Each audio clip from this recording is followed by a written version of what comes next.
Apa kabar Bapak Presiden Prabowo? Semoga sehat selalu. Lama juga kita tidak berjumpa. Izinkan saya menyampaikan pandangan ini melalui ruang publik. Saya tidak mengirimkannya secara pribadi karena khawatir tidak pernah sampai kepada Bapak. Salah satu masalah terbesar menjadi presiden adalah tidak semua informasi bisa sampai apa adanya. Gaya kerja istana mungkin berbeda pada setiap masa kepresidenan. Tetapi satu hal saya yakin tetap sama, istana bukan hanya menyaring siapa yang boleh bertemu presiden, tetapi juga menyaring informasi apa yang boleh sampai kepada presiden. Penyaringan informasi itulah yang berbahaya. Kebenaran yang disaring perlahan-lahan dapat berubah menjadi kebenaran yang dimanipulasi. Data yang diolah terlalu jauh dapat membuat presiden mengambil keputusan yang keliru. Misalnya, tentang pertumbuhan ekonomi dan angka-angka penting lainnya menurut Badan Pusat Statistik. Tolong dicek betul Pak, mintalah angka yang sebenarnya. Lebih baik Bapak menerima kenyataan yang pahit daripada disuguhi data yang manis tetapi palsu. Sebab kalau angka statistik yang seharusnya bersifat pasti saja sudah dikorupsi, maka arah kebijakan negara juga berisiko tersesat. Karena itu Bapak Presiden, pandangan ini akan saya sampaikan apa adanya. Mungkin tidak selalu menyenangkan untuk didengar, tetapi bagi saya inilah salah satu cara membantu Bapak dan jauh lebih penting membantu Republik.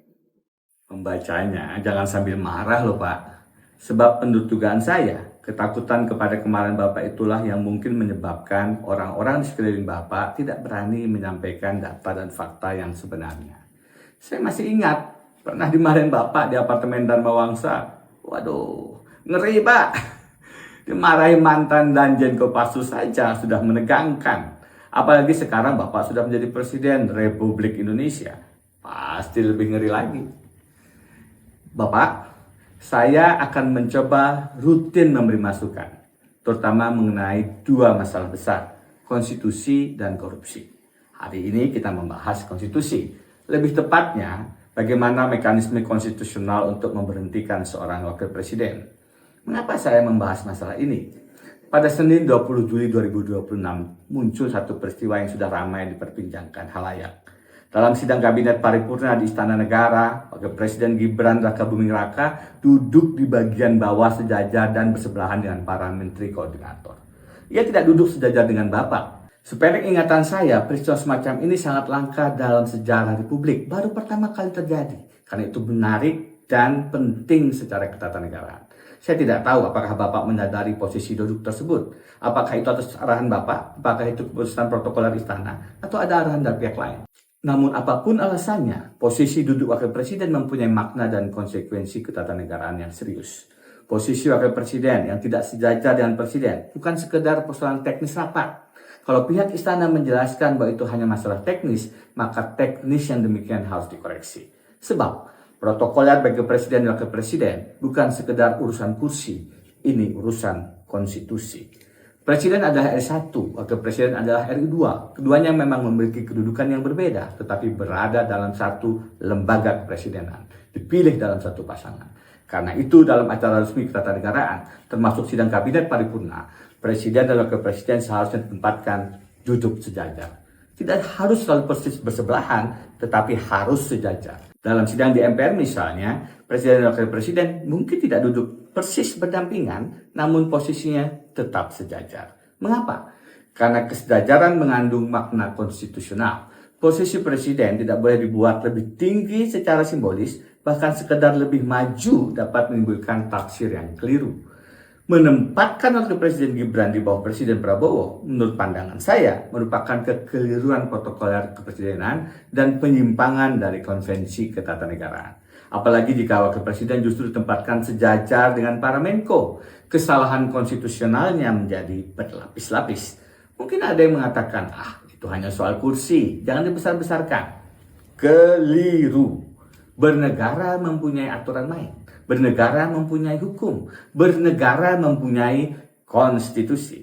Seorang presiden mengucapkan sumpah untuk menjalankan undang-undang dasar dan seluruh peraturan perundang-undangan dengan seluruh-seluruhnya. Sumpah itu bukan rangkaian kata tanpa makna. Sumpah itu mempunyai bobot moral, bobot hukum, dan bobot sakral konstitusional. Kecuali Bapak Presiden memang sedang mengirimkan pesan politik tertentu dengan menurunkan posisi duduk Wakil Presiden Gibran menjadi sejajar dengan para Menko. Sebagai tindakan protokol konstitusional tidak tepat, tetapi sebagai simbol politik dan penilaian moral, terus terang saja saya sangat setuju.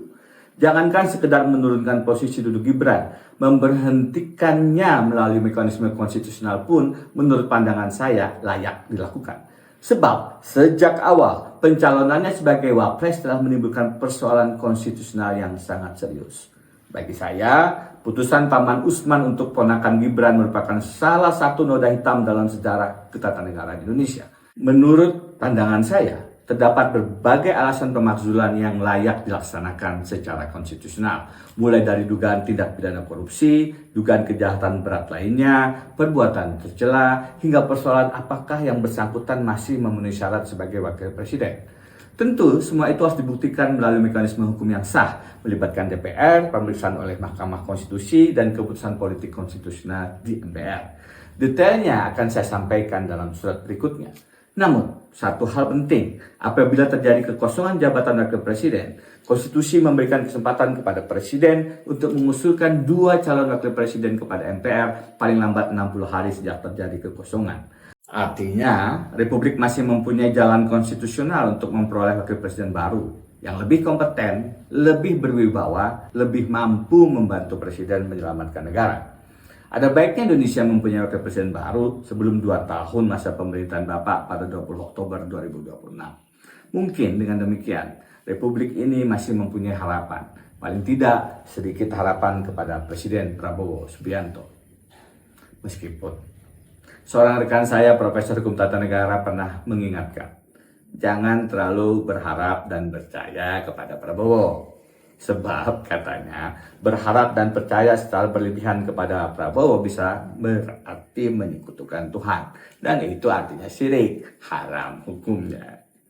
Sekian dahulu Bapak Presiden, sampai berjumpa dalam surat kami berikutnya.